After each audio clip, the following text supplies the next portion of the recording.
Hello, hello. Welcome to another episode of the Ancient Warfare Magazine Answers podcast. Oh, that's a bit longer than it usually is. We usually call it Ancient Warfare Answers. I'm Jasper Orthuis. I'm the editor of the magazine, and with me is Murray Dam. He's the assistant editor.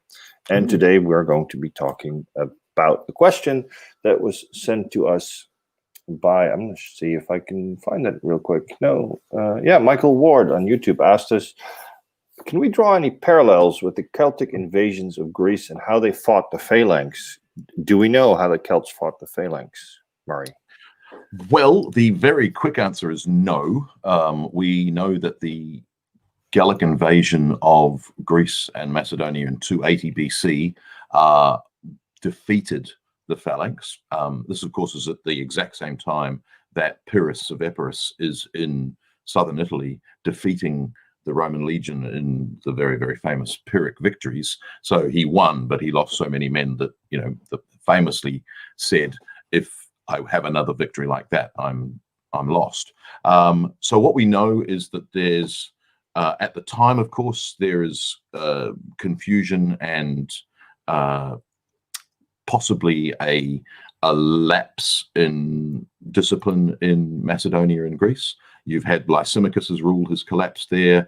The Gauls are so successful that in 279 they split into three divisions. One invades Macedon, another central Greece and Thrace, and of course, eventually a third one of those goes on and becomes what we know as the Galatians.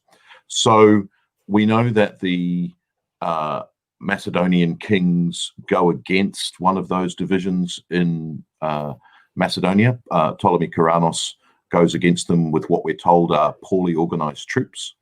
And basically the Macedonians are cut to pieces. We've got the idea that the rest of the country, the rest of Greece and Macedonia panicked, and they shut the gates of all their cities so that the Celts couldn't get in, that they, shut the Macedonians out who were running away from the Celts, and they got cut down at the city gates. Possibly, just like they did in later battles against Julius Caesar, they probably had a very ferocious charge and were probably quite reckless in the sense that their ideals of personal bravery and fighting and being seen to fight bravely, whether naked or lightly armed, essentially threw themselves against the Phalanx. They might have been able almost accidentally to devise the tactics that are used by the Romans later, whereby they somehow made their way down the shafts of the sarissas and got in amongst the phalangites. But I think, again, as we talked last time in the idea of cavalry charging infantry, if the infantry's discipline broke, then a ferocious charge of cavalry is going to cause all sorts of trouble with them. And I think it's possibly the same thing.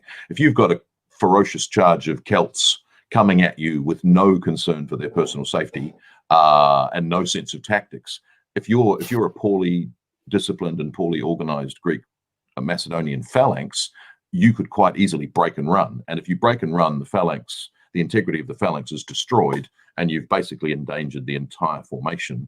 And I think that's probably what happened. I have a bit of a controversial hot take on that whole context of it, because in the Greek Tactica, we have lists of authors, and we have no information on those authors, but we have a set of authors who occur in exactly the right period for this to happen. So we have Alexander Pyrrhus's son wrote a Tactica, and then we have a couple of others, and then we have one at the end of the 3rd century in a guy named Evangelus. So we've got 3 or 4 Tactica written in exactly that 40-year period, the perfect time to be writing this is what you should do with a phalanx to rediscipline your troops and reintroduce, Alexander's tactics of old. So it's sort of the perfect opportunity to say, well, our phalanxes aren't doing very well. In order for them to do better, we need to be like Alexander and do these things.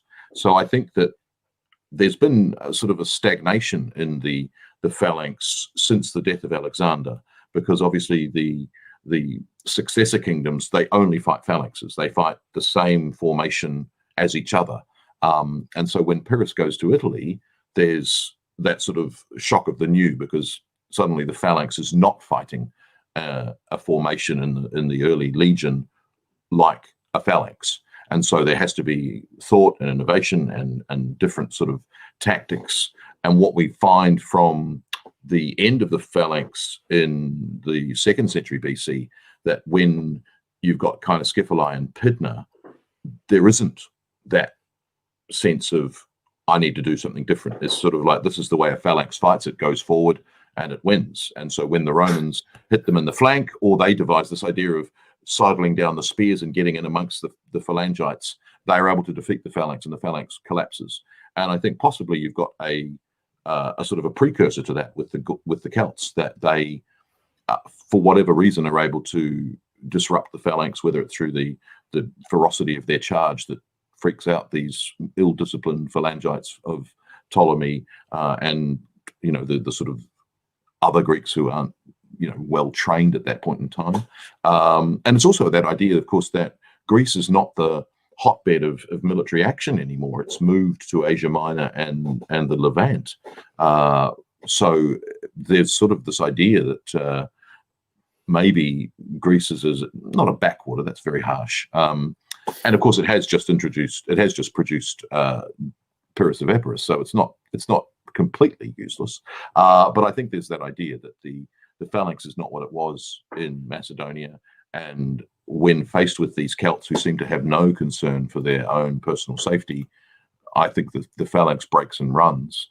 And you've got this idea that the Gallic commanders, so there's Bulgius, fabulous name, Bulgius, and probably Brennus is the most famous of them. They sort of make a concerted effort to invade Macedonia. The interesting thing about that, of course, is our major source for it's Pausanias in Book 10. And we're told, I mean, the part of it comes down to the numbers, which is also hard because we don't believe the numbers. But Pausanias tells us there's 152,000 infantry and 61,000 cavalry. So if those numbers are anywhere close to correct, then, you've got a phalanx of maybe 9,000 men facing unbelievable odds. So if they charge at you, pell-mell without any concern for their safety, of course you're going to run. Yeah, it would also have been the biggest army in the ancient world. Yes, there is that. I mean, it's a fascinating aspect to it, but I think it's that idea that one of the things, of course, about Alexander is that Alexander is always attacking. He's not fighting defensive battles, and it seems clear that the Gauls or the Celts are attacking. They're the invader. They're the ones charging. We don't know what happens to them. They are defeated when they try and get to Delphi. Again, we're not given any detail on what happened. We're told that there was unfamiliarity with the terrain and that they were defeated by lightning, thunder, earthquake, and frost, which again recalls the fate of the Persian forces that split off from Xerxes' invasion of Greece in 480, and under Hydarnes they got to they went towards Delphi, and the lightning striking the rocks of Delphi made them flee because they thought that the gods were against them. So there's almost that sort of same idea that when the Celts try and get to Delphi, they're defeated by lightning, thunder, earthquake, and frost.